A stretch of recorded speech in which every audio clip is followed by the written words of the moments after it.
Hello and welcome back to this week's episode of Stress, a podcast where I talk about nonsense in the comfort of my childhood bedroom.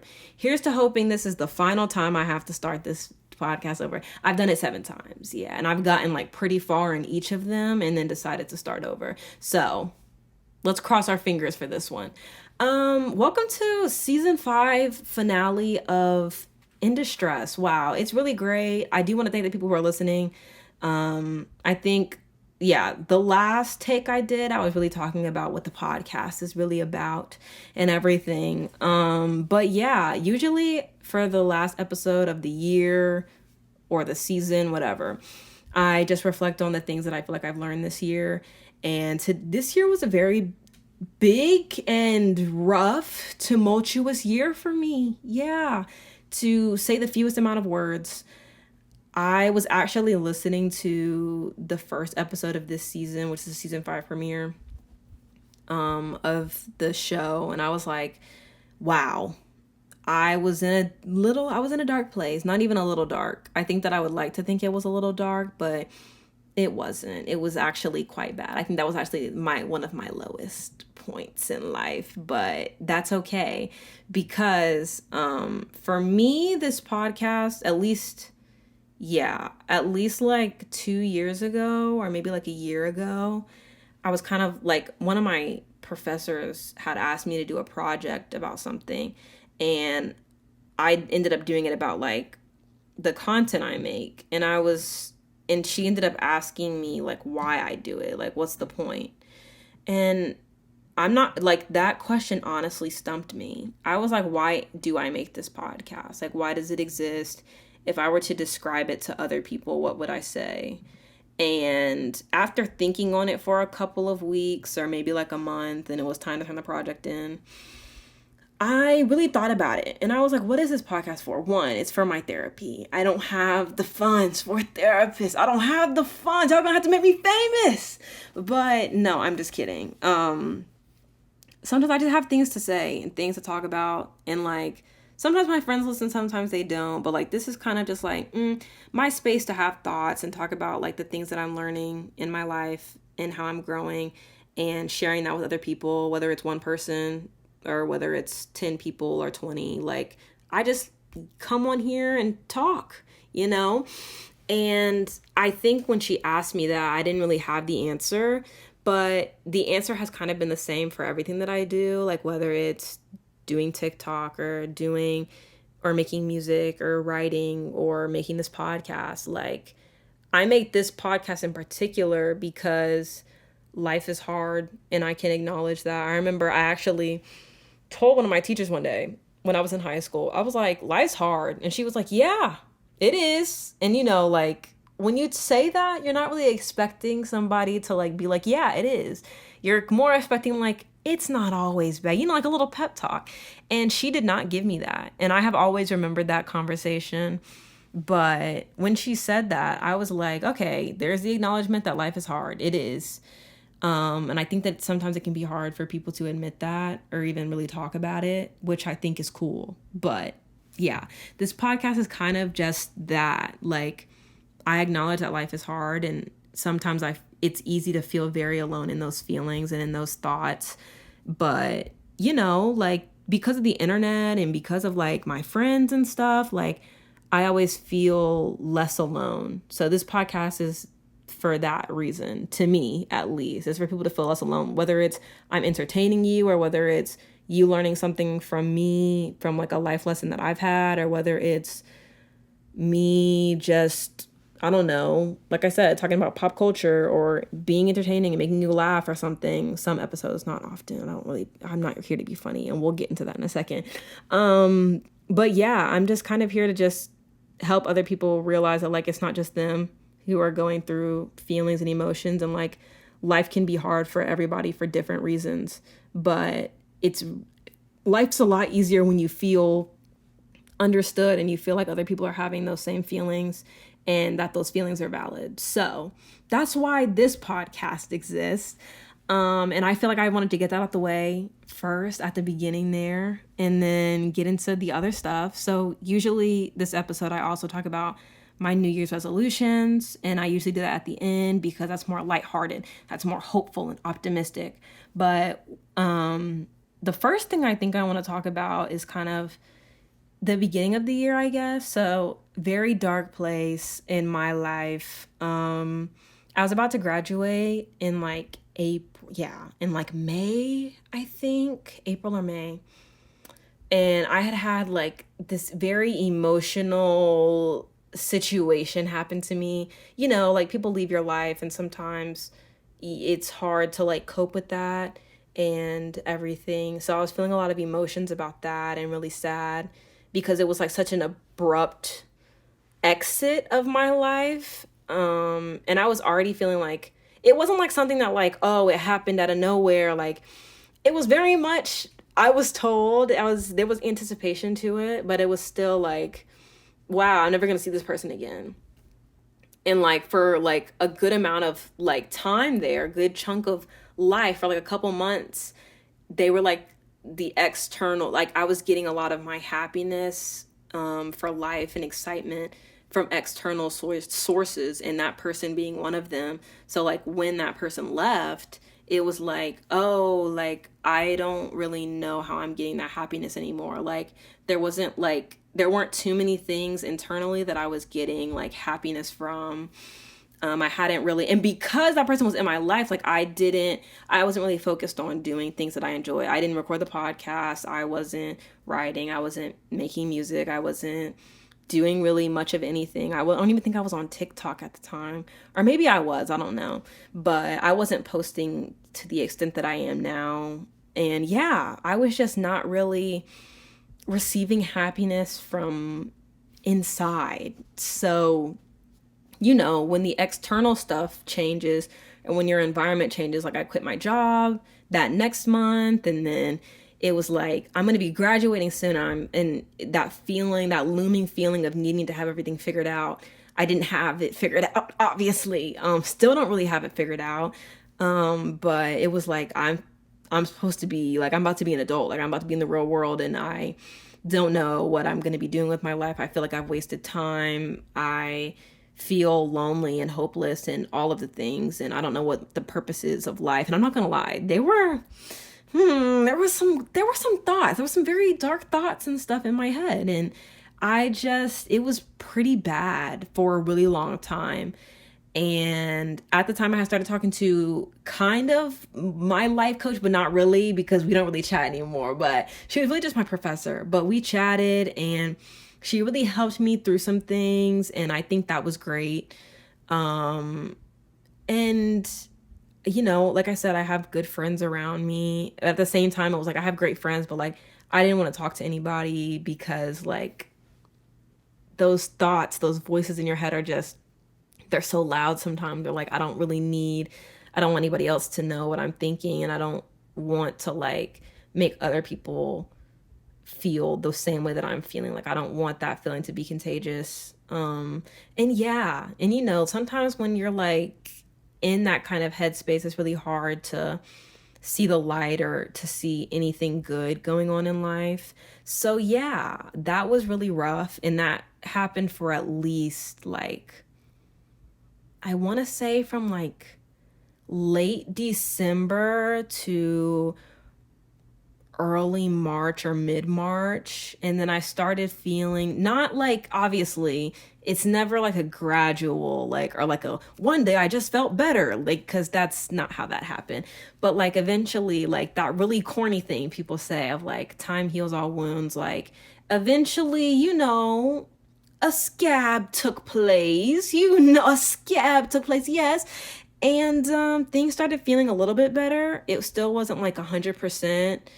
I'm still not, I give me like 85. I still have things that it's not the same things as at the beginning of the year.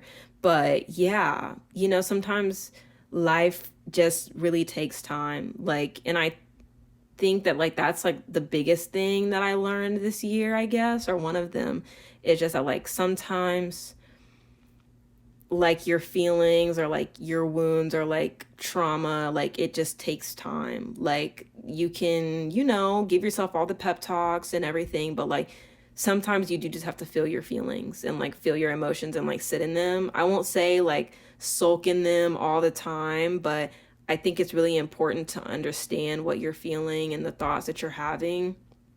But it's also super important. And I really am grateful that I was in a psych class at the same time that I was going through this stuff too, because we ended up watching like a TED talk or something. And, you know, like you hear like you're not your feelings, or I've heard that before. I won't say everybody's heard it, but you know, like you're not your feelings. You're not your feelings because you feel them, and you're not your thoughts because you think them.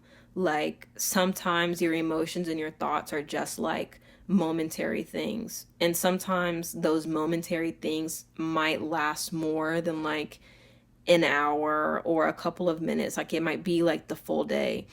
And like I said, like that healing and that like feeling better, quote unquote, isn't linear. Like there are still some days when I like think a little too hard and I go back into that place.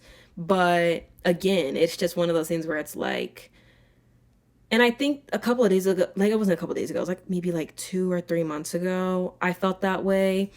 And the only thing is that like usually when I feel that way, like I just call one of my friends or text them.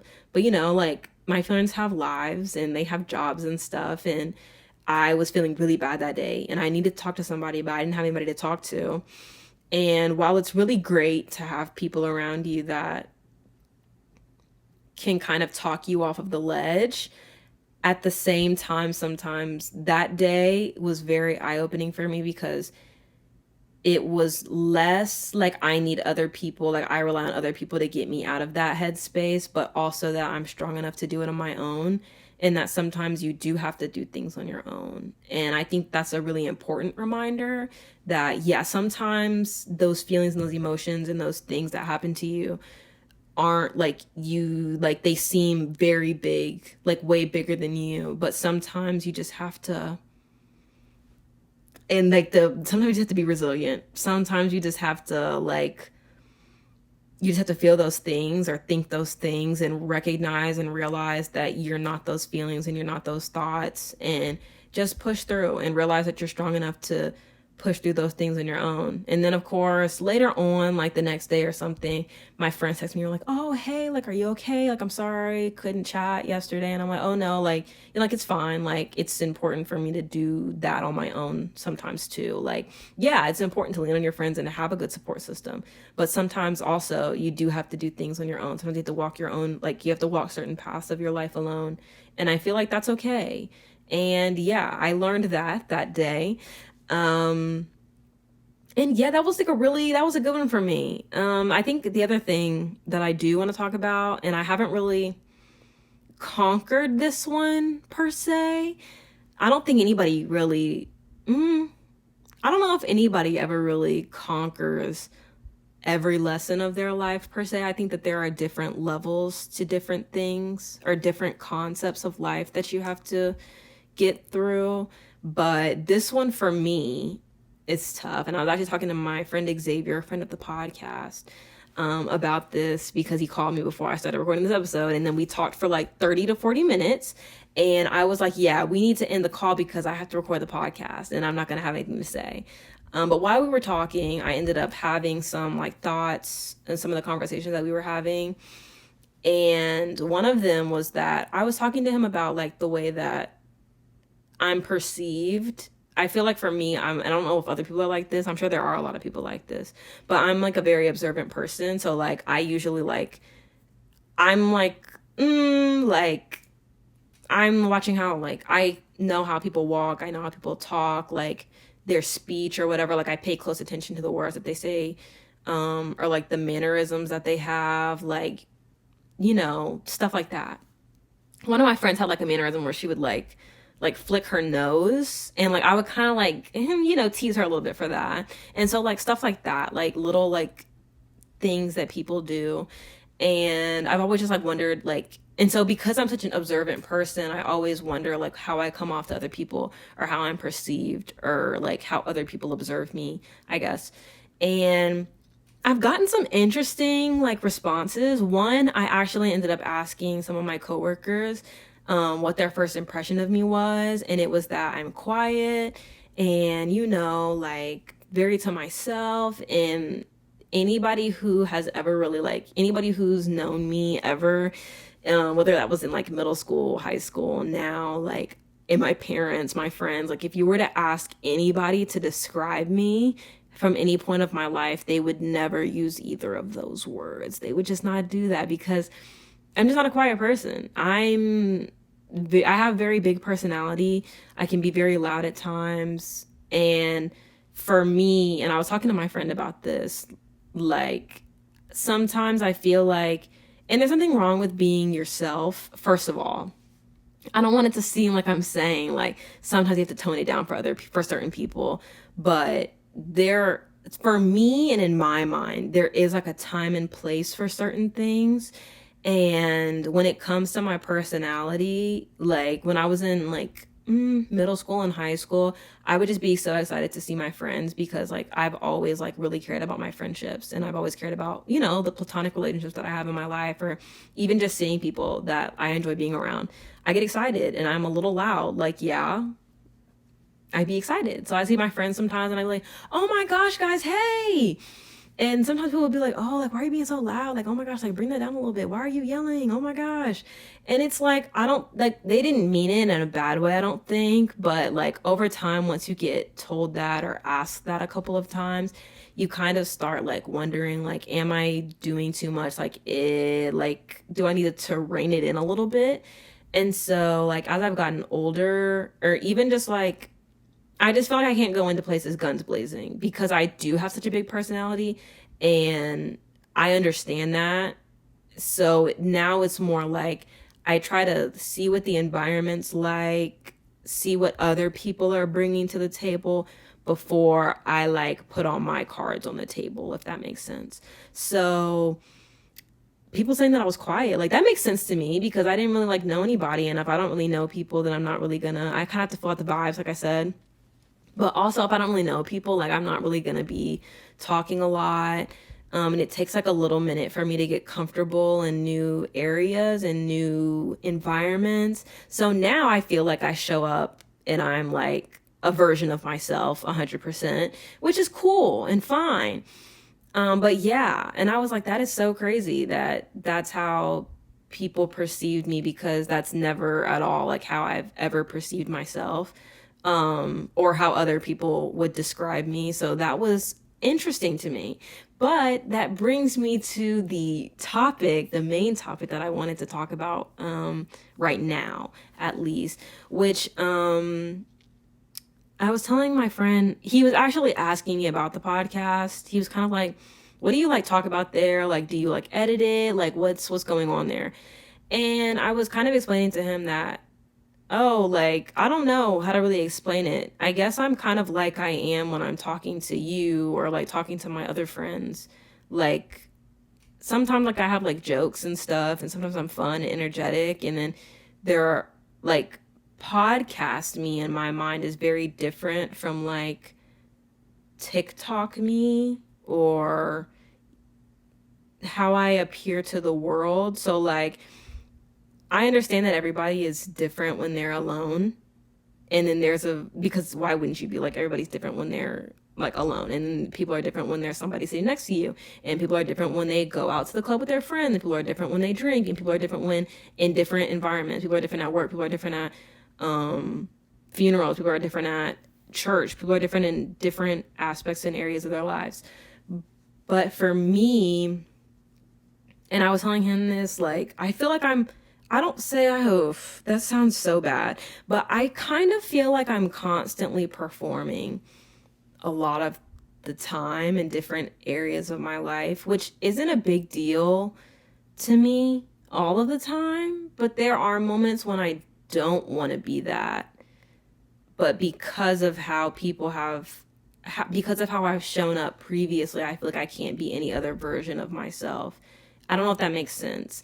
But like, for me, like, even when I was younger, like, I've just always wanted to entertain people and make people feel better. And that was like a big thing for me. So like in high school, when I was making my vlogs on YouTube, or even before I started making vlogs, I always just wanted to be funny and energetic and stuff, because to me, it was always like, you don't know what other people are going through in their lives. And sometimes, like, maybe if they see you in the hallway and you just saying, hey, like, that's enough, like, that's enough to make them smile, or maybe making them laugh in class, or having a funny conversation or something, like, maybe that was, like, enough for them, like, for me, it was always like, I was not necessarily people pleasing, but I don't really want, like, I want people to associate me with, like, good vibes, like good energy, stuff like that. But the only thing with that, though, is that I'm not always that person. Like, I'm not always happy and excited. And it can get kind of tiring sometimes to feel like I have to be that all of the time, that I have to be entertaining, or that I have to be some other version of me than, like, this version. And when I say this version, I just mean like, this is, the podcast is, like I said, like, where I'm a little bit more vulnerable. Like, I'm not just going, like, and telling jokes every 30 seconds. And I'm a very funny person, like, very conversationally funny person. And that makes me really happy to do that. Like, when I was with my extended family on Christmas, like, I was in there, like, cracking jokes and stuff. And, like, that's really great to do that. And I feel really happy to do that because I like making other people laugh. But like I said, there's also, like, a version of me where, like, I don't always want to be doing that. Like, I don't always want to be entertaining people. Sometimes I just want to sit down and think, or sit down and have conversations like this, where I talk about the things that I'm going through in my life and XYZ, and the things that I'm learning from other people. And that's like another aspect of myself that I enjoy. Like, I love learning so much. Like, I love to ask people questions. I'm a very curious person. And I could have a conversation with a tree. I have no problems at all. And it's like, that's one of my favorite things about myself, but it's not necessarily something that everybody gets to see, because sometimes I feel like I just have to go out and entertain people, make people laugh. And sometimes that feels like that's all that I am. And sometimes that makes me wonder, like, if people like me for me, or whether they just like me because I make them feel a certain way, which, again, there's nothing wrong with that. It's just, and then there's also, like, the element of, like, well, have I let other people see this version of me? And at the same time that I say that, I don't really know how to not be that version of me, because, like, that is me. Like, it's not like, my friend described it as like a kind of imposter syndrome, but, like, not really. And I totally 100% understand that. Like, I don't feel like I'm not being authentically myself when I'm, like, making people laugh and joking around with them, and, like, being, like, bringing a lot of energy. Like, it's not that that's not me. It's just that that's not always me. So, like, sometimes after I have interactions with people, I'm like, oof, like, I think back on it and I kind of, like, question if that felt like me or not. And that's just, again, something that I don't think I have the answer to, because I think it's important to have different versions of yourself, but at the same time, all of those parts are still me. Like, it's not like I'm hiding any part of myself. It's just that certain parts of my personality come out stronger than others in certain environments. But yeah, that's just something that I've really been thinking about, that I think about, now I won't say often, but when I think of, like, podcast me, that's, like, what I'm thinking. Like, the podcast is kind of where I talk about the things, like, the thoughts in my head, whereas, like, any other version of me is more like, oh, like, entertainment. Like, my TikToks, like, I'm making jokes, I'm talking about random stuff all the time, and, like, I have big ideas. Yeah, like, I read this book the other day. Okay, I'm a reader a little bit. Like, I write, I do many things. Like, I love to paint, I love to do, like, tons of stuff. But that's just not something a lot of people get to see. And I think that, like, I wonder sometimes if it's just, like, is that something that I want other people to see or not? That's the question. Because I was at work the other day and I was showing one of my coworkers my TikTok, and I switched from my TikTok, like, entertainment, ha ha ha, he he, funny page, switched to my, like, singing page. And I get super nervous when other people, like, play me singing around them because like I don't know, that feels embarrassing to me. But yeah, or that I kind of feel that way about listening to the podcast too. Like I can rewatch or listen to the podcast on my own, but I can't, like, seeing other people take in the things that I'm saying or the content that I've made is like a little too much. Like even like showing people like funny TikToks I've made, like ooh girl, I don't really know if I want you seeing that. But yeah, it's like nerve-wracking. And it's like the same reason that I don't like actually promote the podcast on my main accounts. Like I have a main Instagram account. I never talk about this podcast on there or never post about it. I post about it on my business account all the time, but I don't post about it there because it's just like, oof, like this is a very different version of me. Like many people that I knew or grew up with or who follow me on Instagram did not see this version of me. I don't know if I want them to see this version of me because it's very, like I said, vulnerable, authentic, whatever. And not even that I really care what other people would have to say about it. It's just, ooh, like these are like my personal thoughts, and like yeah, they're on the internet, but like I don't know the people for real listening to them. Like I know some of them, but like I don't know all of them, and that's a little too much. That's a little, girl, that's a little beyond my scope anyways. But yeah, that's all I had to say about that. The next thing I want to talk about was definitely New Year's resolutions. Wow, this is really kind of low-key rounding to be a short episode. I'm a little nervous. But yeah, New Year's resolutions, let's discuss. So I don't really do New Year's resolutions. This is how I explained it on my TikTok the other day. I was kind of like, I like the idea of a New Year's resolution.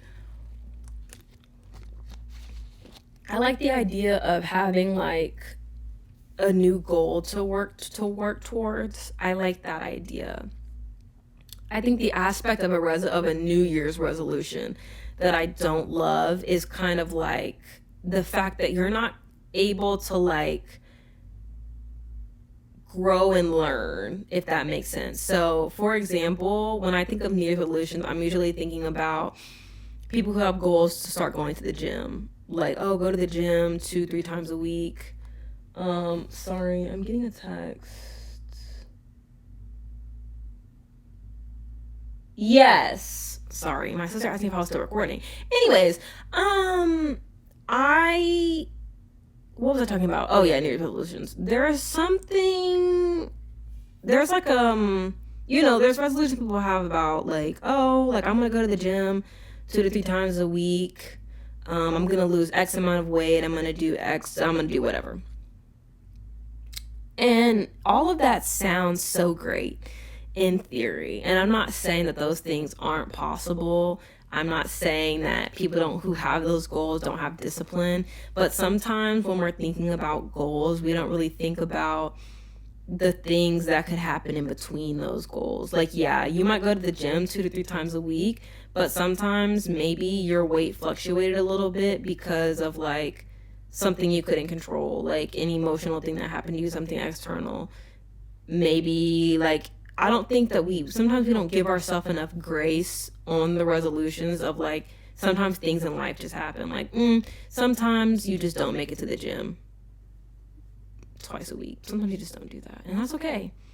But I think sometimes, a lot of times when it comes to a New Year's resolution, it feels like it has to be this thing that you get right 100% of the time, or you give up on it. And I don't think resolutions should be like that. I think they should be like, they should give you time to grow and learn. Like, that's what happens in real life, so why shouldn't that apply to this? Why shouldn't that apply to this goal? Like, just because like I have a goal of like releasing an album one day, just because I don't write every day and I don't write every single day and I don't have songs to post all the time, doesn't mean I'm not going to do that thing. Like, sometimes things in life just happen. Things get in the way, like life stuff happens and you just aren't really focused on that goal right now. And that's okay. Or maybe you just slipped up that week. That's okay. It doesn't mean you give up on it. And I feel like there's a lot of, like, sometimes it's not even that, like, you do it on purpose, but sometimes you'll just beat yourself up about making a mistake on that resolution or on that goal. So, like, I think a couple of times I've been like, oh, I want to read the entire Bible. That's a big goal. First of all, very big goal. Thick book. But I would miss a day or 5, and then I would feel like I would try to play catch up and it would be too much, and then like the task would seem too daunting. And sometimes you have to break that task up. Sometimes you do. And other times, like, you do have to just realize that sometimes it's okay to make a mistake. Sometimes it's okay to not have finished the reading that day. Sometimes it's okay to have missed the reading for the entire week. Like, things happen and everything's going to be fine. Like, it's going to be okay, girl. But I think it is just really easy for you to beat yourself up. Like, if you don't make it to that gym those 2 to 3 times, you don't drink that water those couple of days, it's really easy to sit there and be like, why didn't you drink the water? You could have been better than this. How did you mess up like that? Why didn't you go to the gym? Time slipped up on you. Like, sometimes time just slips. Sometimes it's okay to rest. Like, you don't have to. It's okay. It's okay. It's okay. So I don't really write New Year's resolutions like that. For me, it just doesn't work. For other people, I'm sure that it does work. And to those people, congrats to you. But I also like the idea of a concept resolution. One of mine a couple of years ago, probably like 2 years ago, it was honestly peak resolution making for me. I think my resolution was to accept myself for everything that I am and everything that I'm becoming. And that was a really great year for me. I think it was during the pandemic, maybe. I don't really remember 100%, but that was a really great resolution, I think.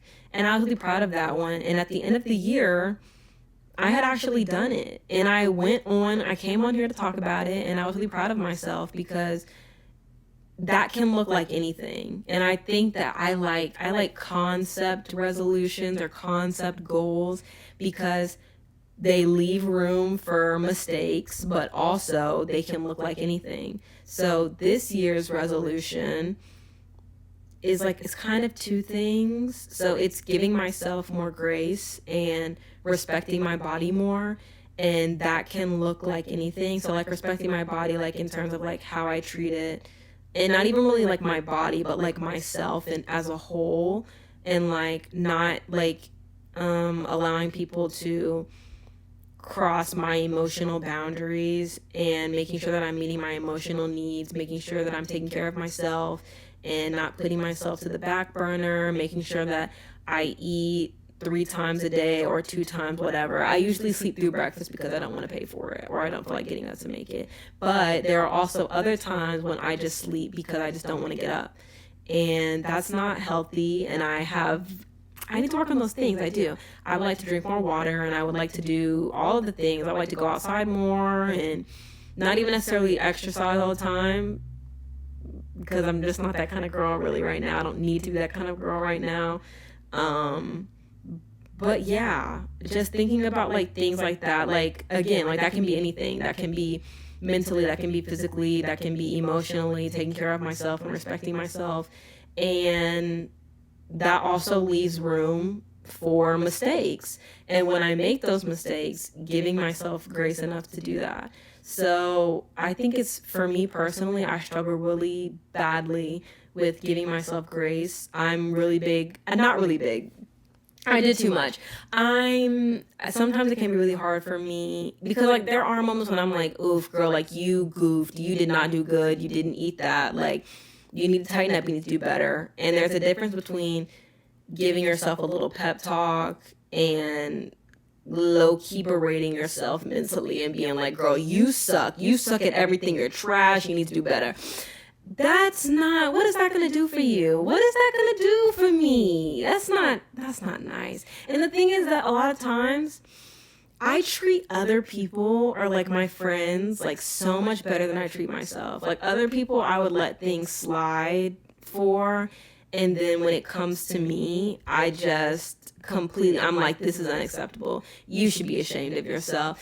And I just don't need to do that. Like it is so easy to like, yeah, I wish it wasn't, but it's so easy to treat other people better than you treat yourself. And then, you look in the mirror one day and you're like, oh, that was a little nasty of me to think that to myself. That wasn't me. That wasn't right. And then, give yourself time to get it together. So I think for me this year, I want to treat myself the way that I treat others by giving myself the grace that I give other people. And I want to respect myself more. I want to take care of myself mentally and emotionally and physically, whatever that entails, whether that means removing myself from certain situations or leaving some people behind, whatever that looks like. I want to do those things. And then, I have other goals. And then also this, I think it's also really important that you don't have to share all of your goals with people. I will say that. There are some people who are plotting on your downfall. They are. And I'm not saying that it's me. I'm just saying that sometimes there are people out there who don't want the best for you, girl. And you cannot be showing everybody your dream board on Pinterest. You can't show everybody that. They don't love you. Not all of them. They don't love you like that. You can't show everybody your dreams and goals. And it's not even that because other people might be plotting against you. It's also just because whatever's meant for you is meant for you. But it's also just like sometimes it's okay to keep things personal to yourself. Like, I'm not gonna come on here every day and tell you what my goals and dreams are, unless I just want to do that. And of course, if you want to do that, you feel comfortable doing that, you should do it. But I also don't want people to feel pressure to always share their goals and dreams and all of the things, because like sometimes like it takes some time to get comfortable with that kind of thing. Like, I want to do music and stuff. Doesn't mean I want to come on the podcast and start singing on here live. That's not me. That's not really me. No. And that's okay. So yeah. Anywho, but yeah, New Year's resolutions, you should definitely gather those, get those together. It doesn't have to be anything big. It could be one thing. I'm really big on not making a whole list, because I think it's really important to not be focused on too many goals. Like, we talk about goal setting at my job with the children sometimes, and a lot of their goals, they don't really have goals. I'll be honest with you. And sometimes I'm like, dang, like y'all ain't got nothing, y'all ain't got nothing. And so like they'll tell me like the basics, like, oh, I want to graduate, I want to go to college, I want to have a job, I want to have a house, and I'm like, boring. Not really. I don't tell them that that's boring. It's just so like, I feel like it's so important to also have goals that are outside of like those things. Like, graduating and going to school is super important. Obviously, that was a goal that I had, but I also have like other things that I'm interested and passionate about. And I hope that those kids, and also anybody who listens to this podcast or anything in the world, like, I hope that they have other things that they're interested in outside of like career goals and having a house and blah blah blah. Like, those things are really great. Obviously, those are good goals to have. I'm never one to shame a goal. I just think it's also really important to have goals that are like personal to you. Like, it'd be really cool for me to start reading more, because I read this book, The Ballad of Songbirds and Snakes by Suzanne Collins, and it's the prequel to the Hunger Games movies, and I loved like all the Hunger Games movies. I haven't read the books, and because of this book, you'll never catch me reading any of them. But the book was really great, and the kicker is I went to the movie theater. Mind you, I got this book at like the early part of the year when I knew the movie was coming out, and I was like, I want to read the book before I go see the movie, like, because we're always talking about the movie's better than the book, but I want to be able to compare the two, because I love movies. I love movies so much, and I was like, I want to be able to read the book. So I got the book a while ago, and it's just taken me so many months to finish it. It's 518 pages, and I went and like powered through half of the book over the past like week and a half maybe, because I knew the movie was going to be out of theaters and I needed to go see it. So I went to the movie. So I bought the tickets, and after I finished the book, I was so excited, because I was like, yes, I can't wait to see the movies, because I always love the Hunger Games movies. Like, this is about to eat. Like, I'm ready. So I go to the movies, and my sister gets a ticket, and we go in there. This movie was so bad. And what got it for me was when, and I hated that, because I never wanted to be like the girls who say the book is better than the movie. I never wanted to be that girl. But there were so many plot holes in the movie. Mind you, and I know that I'm not crazy because one of my friends, Serena, a friend of the podcast, went and also saw the movie, and we were talking about it earlier today, and she was like, yeah, like I watched the movie and I didn't really understand some of it. And while I was sitting there watching the movie for 2 hours and 45 minutes, honestly, half the way through it, I wanted to get up and leave. But I had paid like $15 for the ticket, and I was like, I have to see it through. I look over to my left. My sister has fallen asleep, and I wish I could fall asleep too. But I had paid for the tickets, and I had read the book, and I was just so disappointed. And wow, I've never been so disappointed in my life. Like, I read that book. I had months to have completed the book before then, but I read the book and I was so excited to see the movie. And the people, I have a burner account on Twitter, and people I follow on there were like, the movie's so good, and da da da da. And really what should have got my attention was nobody was ever talking about, at least the tweets that I saw from the people I follow, they were never talking about the aspects of the movie. They didn't talk about, oh, the directing was good, oh, the script was good. They didn't say none of that. They said the actor who played President Snow, Coriolanus Snow, was hot.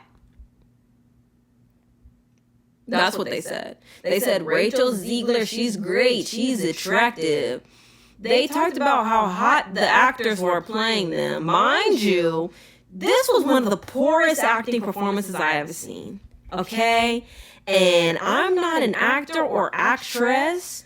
First of all, let's start with Rachel Zegler, the girl who played Lucy Gray, Bird, whatever. Let's start there, because the way people talk about her on the internet, you think she's the second coming of Jesus. My God. They were like, oh yeah, the movie's so good, da da da da da. The movie was not good. Her acting, I'm not going to say it was bad, but like, I blame a lot of the acting on the script. I'll be the first to say that. Whoever wrote the script for that movie is actually going to hell. They're not seeing the pearly gates. Because the script had so many plot holes, it wasn't even funny. That's one. Two, old girl, she's supposed to be from the South, mind you. That accent came and went every other scene. Okay? And not only did the accent come and go, but the accent wasn't even good. Okay? If you're gonna have like a light Southern accent, stick to that. Girl, I have never been so disappointed in my life. Wow, that was a poor performance on the accent. Okay? And like I said, I mostly blame the script because the movie's pacing was atrocious. This book is thick as hell. If you weren't going to do the movie justice, if you weren't going to do the book justice, you should have made it into a miniseries, or you should have made it into a 2-part film. Now, I'm not going to sit here and lie. The book does drag a bit, but there were too many points in the movie where you could not understand anything because certain parts of the book weren't in there. And I'm not even talking about you had to put everything in the book in there, because obviously you can't do that and you don't need to do that. What got me was the fact that, first of all, spoiler alert for anybody who hasn't seen it, skip ahead like 5 minutes. What got it for me was President Snow, we're supposed to be seeing how he became like this hateful little man that he is in the Hunger Games movies trilogy with Jennifer Lawrence and them. And what you don't end up actually getting context of is why he hated one of his classmates so bad. Like, there was Sejanus, he's in the book heavily, and he goes and makes some questionable decisions throughout the book, but it's because he doesn't think that what's going on is right. He doesn't think the Hunger Games are right and we shouldn't be doing them, and he doesn't think that the people in the Capitol should be treating the people from the districts the way that they do, and the people from the districts deserve to be treated better, and blase. And there's nothing wrong with that. However, in the film, they never let you understand that he never liked that boy. They had him, I think, joking around with his classmates about him within the first 2 to 3 scenes of the movie. And then after that, you're made to believe like, oh, they're really friends, but they're not. Like, he never really liked that boy for real. Anything that he did was in the best interest of himself. He wanted the money for winning the Hunger Games with his tribute, and that's why he was nice to Sejanus, because his daddy had the big bucks. They don't talk about that in the movie, though, not for real. It's alluded to, but not enough to point the finger at the point of the movie. So then, some time goes on or whatever, and you don't ever, so they end up going back. His tribute ends up winning, and he gets sent to be a peacekeeper because he cheated in the games. And then that's when Lucy Gray goes back, and he's like, oh, I'm going to get to see her or whatever. And they never fully discuss his hate for Mockingjays. They never discussed the whole Jabberjay situation, which they did. They had Dr. Gold talk about it instead of the other scientists. But because they split the understanding of the Jabberjays, and what they do and how they were a capital creation to spy on the rebels from the district, because they never talk about that and fully discuss it, and it's not a separate conversation with a different scientist that isn't the evil Dr. Gall, or who's the head game maker of the Hunger Games, because those conversations are never split up and had when it's important, you can easily forget that plot line even exists, because the Jabberjays get mentioned at a separate time, and then they're used at later on in the film. And so much is happening in the movie that didn't make it in the books that you can barely even piece together why stuff is happening. So then he goes to see Lucy Gray or whatever, and the thing is, there's a scene when they all go to the lake, and Lucy Gray is on the way there, they're having a conversation about freedom and rebellion and stuff like that, because throughout this time that he's been in the district, Sejanus came to be a peacekeeper with him in District 12, and he was kind of working with the rebels and stuff and trying to help them get out, because Sejanus, he's never been a capital boy. He came from District 2, moved to the capital, and he wasn't actually a capital citizen. He was really a boy from the districts, and he understood and knew that the stuff that the people in the district were going through and that the Hunger Games were wrong and stuff. And when he talked about that, that conversation and that understanding of that is never really had outside of the beginning of the movie. So by the time you get to the ending, when he's talking and trying to help the rebels get guns and escape to the north, you're not able to put the pieces of the movie together that Snow hated Sejanus all this time, but all the time that he's hated him, he's also been trying to talk him off the ledge of hey, he didn't like him at all. He had deep disdain for that man. But anyways, they have so he goes off to the woods with Lucy Gray to go to the lake with her family or whatever. And on the way there, they have a conversation about rebellion and speaking up for what's right and stuff like that. And he kind of has a very, I don't agree with everything that the Capitol does, but some of the things, the things they do are necessary. And they kind of have a little bit of that dialogue and conversation at the lake, but it's not, the conversation doesn't last long enough for you to really truly get an understanding of what his thoughts are and have been. And that he's over the book, he's really changing. And even then, he has this idea that he's quote unquote in love with Lucy Gray, but he's not. And you don't even really get to ever really feel the relationships that he has with either one of those characters or with anybody in the movie. And I think that because of that, so much of the book's plot is lost.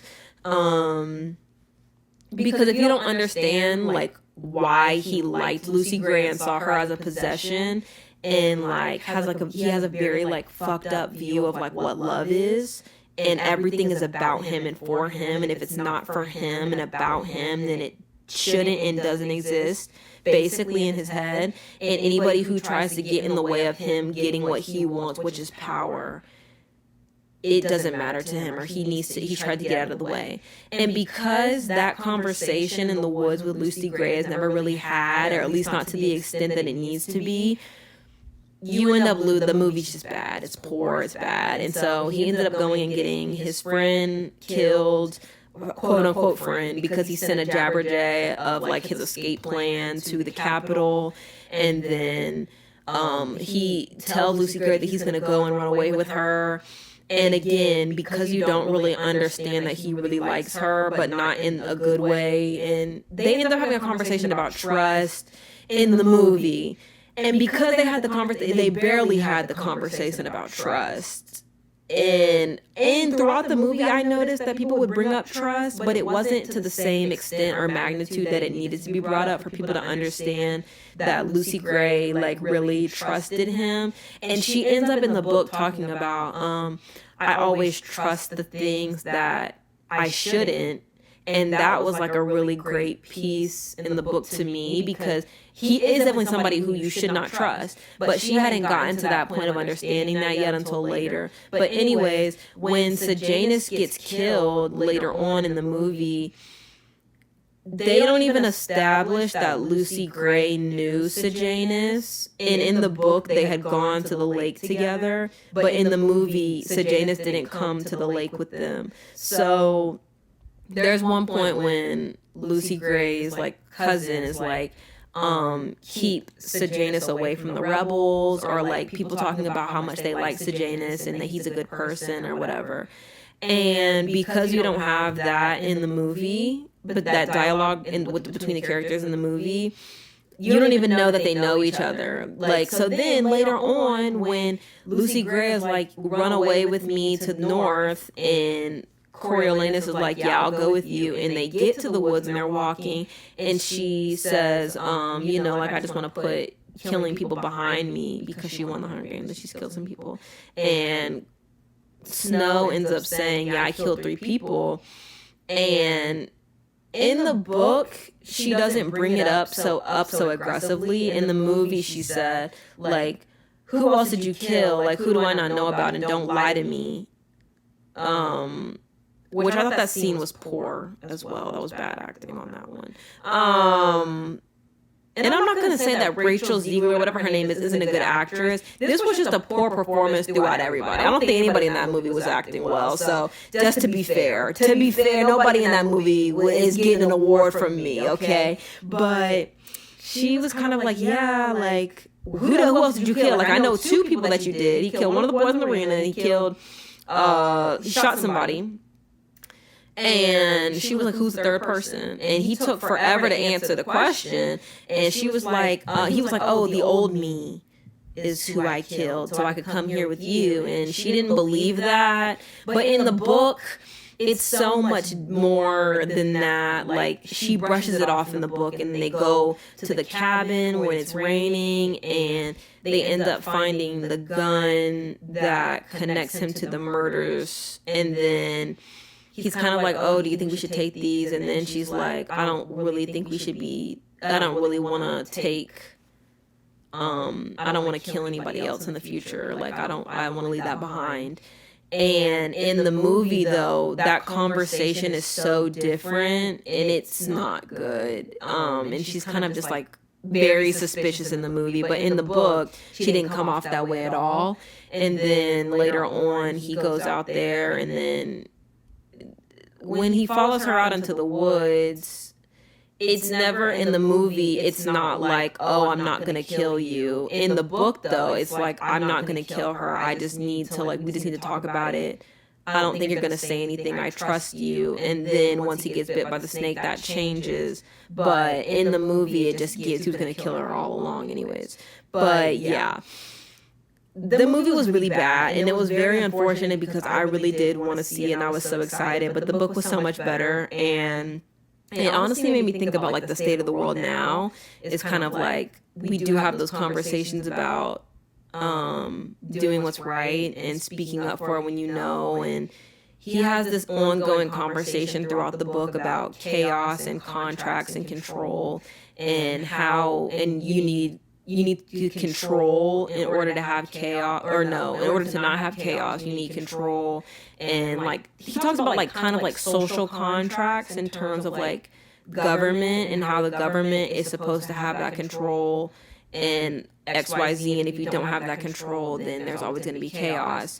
And I think that the book does that's a really great way to like prequel the ongoing Hunger Games and stuff, but the movie just was so bad, and it made me so upset that people on Letterboxd were like, this is a good movie, because most of the reviews were just that the guy who played President Snow was hot. What am I supposed to do with that? What am I supposed to do with that? That's not the point of the movie. Like, that's definitely not the point, and the movie wasn't that great.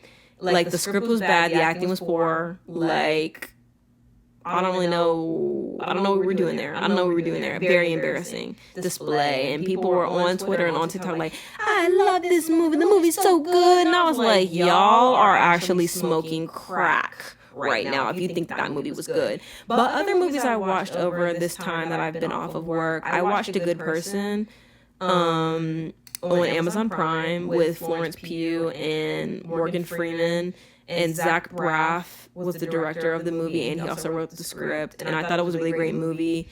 If you haven't seen that, definitely go see it. But I think what I really liked about that movie was that I think when we talk about like being a good person, that can be anything like that.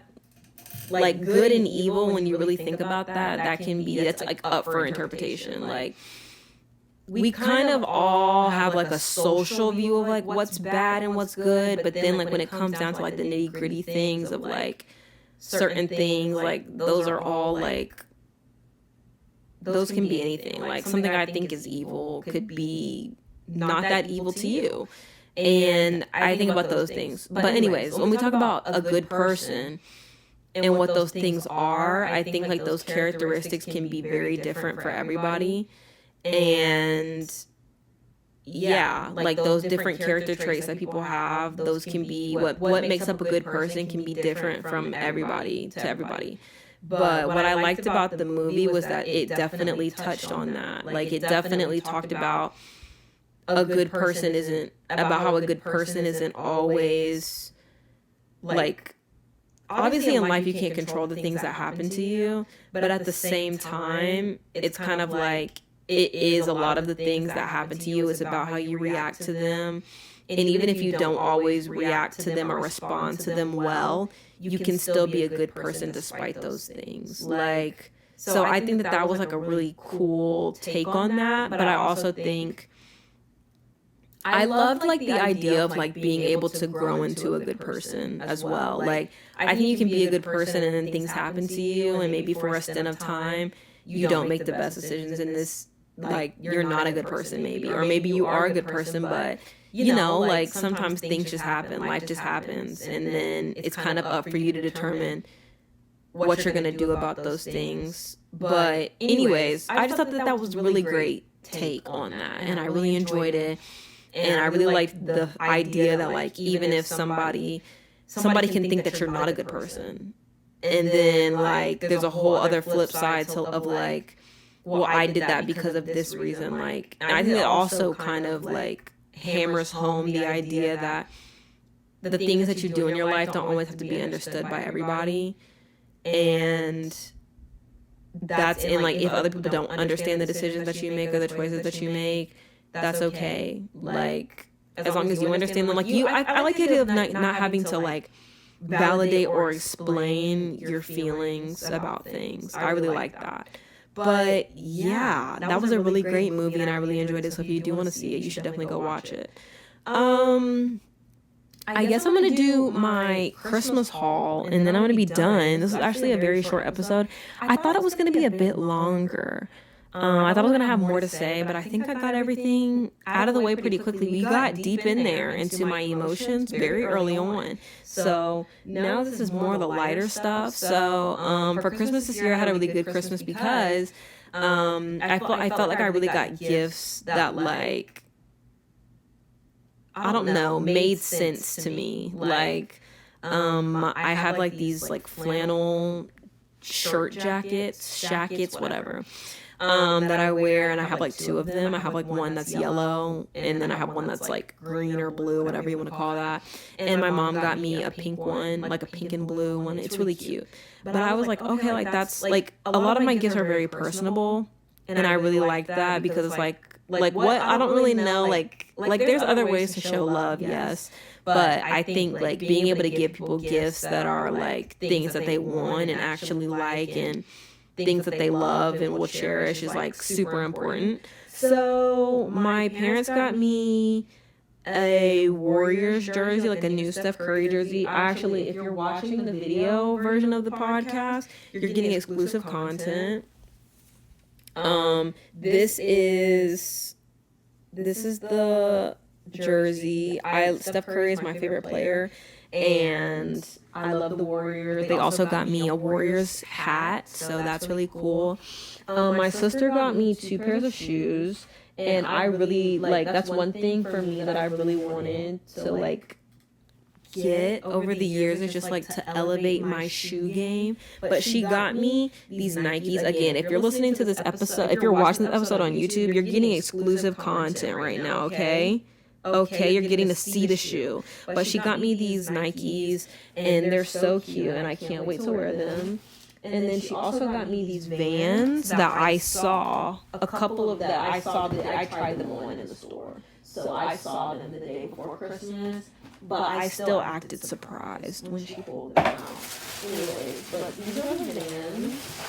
They're not broken in yet, and I know because I put them on the other day and they were actually hurting my foot. But I really like them. They're really cute. They're like a cream color, but yeah, they're not like the.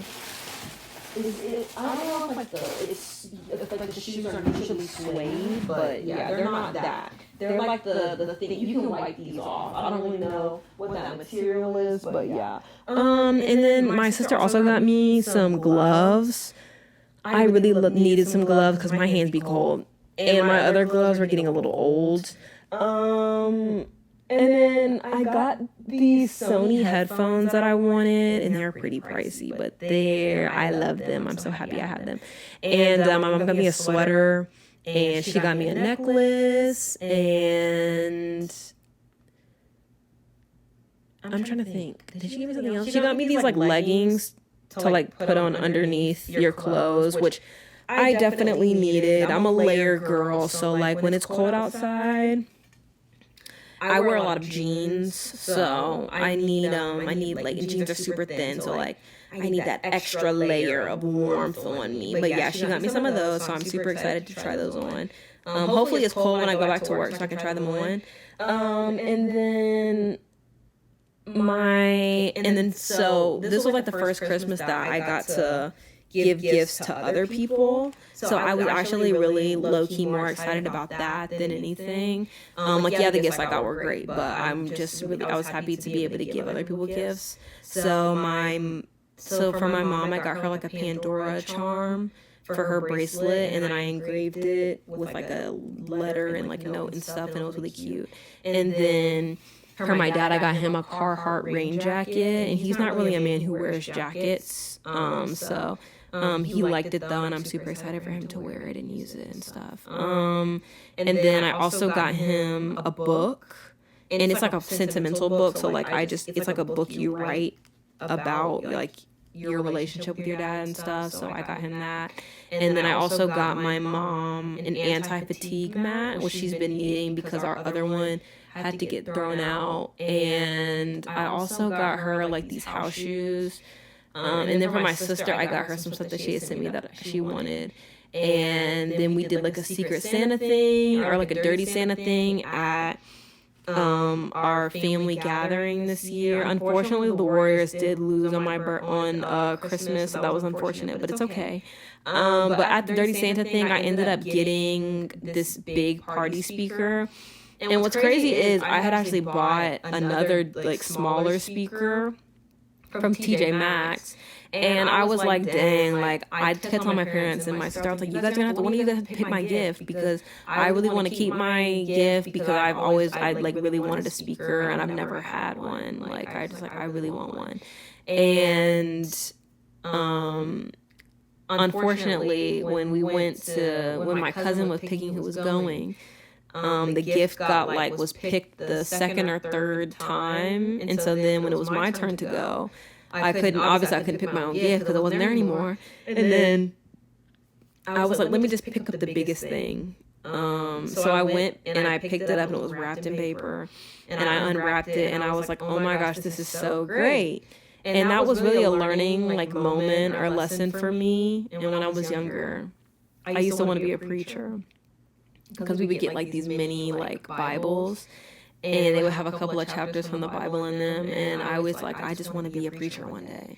And obviously that's not the dream anymore, but like the thing, like the life lesson that I got from the speaker that day felt like something that like had I been a preacher, I would have put into a sermon.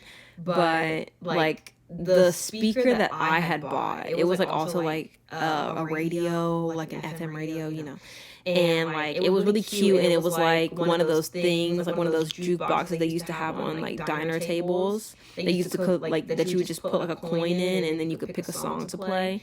And it was so cute, and I was like, I want it so bad, but I was just simply thinking too small. And I think like whatever you believe in, whether it's God or the universe or like whatever else there is, like sometimes it's really easy to think that like, you know, to have your mindset on a goal or like a passion or a dream that you have.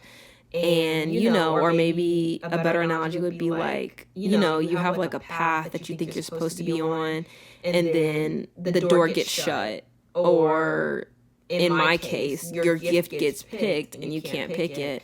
So then something like another door opens for you, and or another path is opened up or revealed to you, and it's something even bigger and greater than anything you could have imagined. So like for me, I'm like, oh, I want to make music one day, and I want to do these other things. And like sometimes I think for me, like sometimes I'm like, it's not working. Like sometimes like stuff feels like it's not working because it's not working the way that I think it's working. But it might not be working in terms of my plans, because my plans are too small. And sometimes there's something bigger, aka the speaker.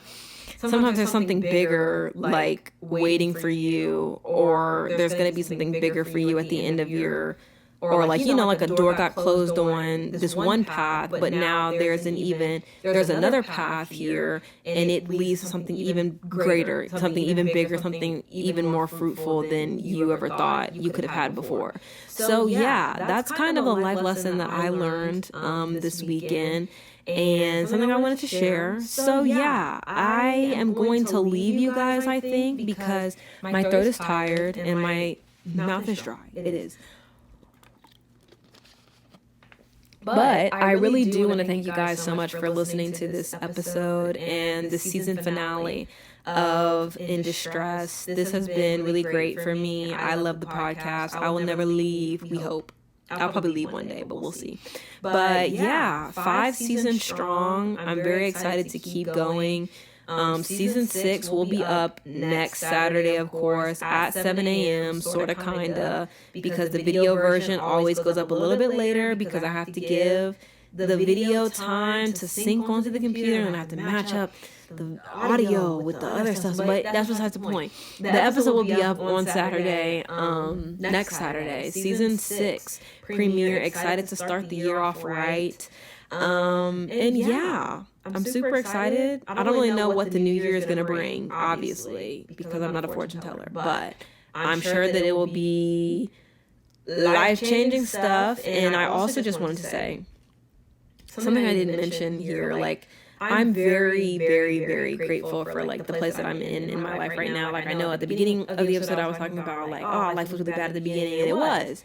And I think for me, like, it's so crazy that life can be so bad at one point, and then by the end of the year you're in a completely different place and at a completely different space with new people and new experiences. Like for me, I never thought that I was going to have the job that I do now.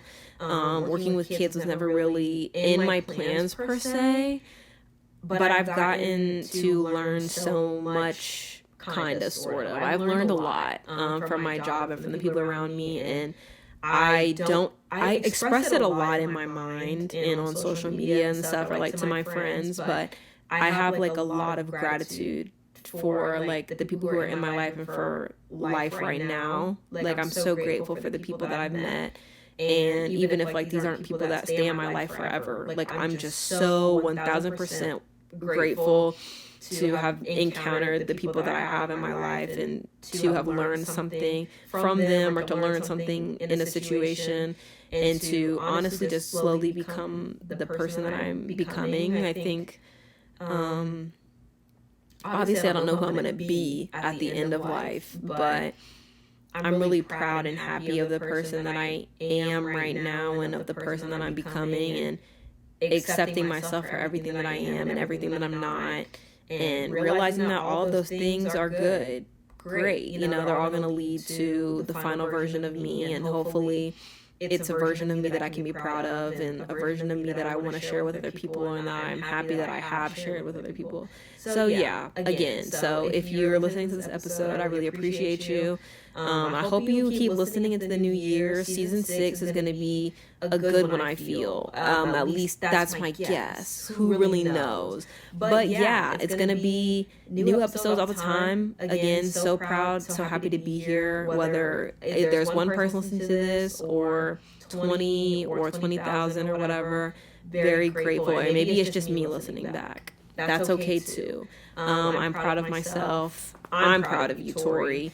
And yeah, I'm excited for this next year. So I guess I'll see you guys in 2024. Happy New Year's. And hope you guys had a good Christmas. And stay up, stay alive. Keep the love in your heart. Yes, slay, slay. But yeah, I'll be back next week. And I guess I'll see you guys then. Bye.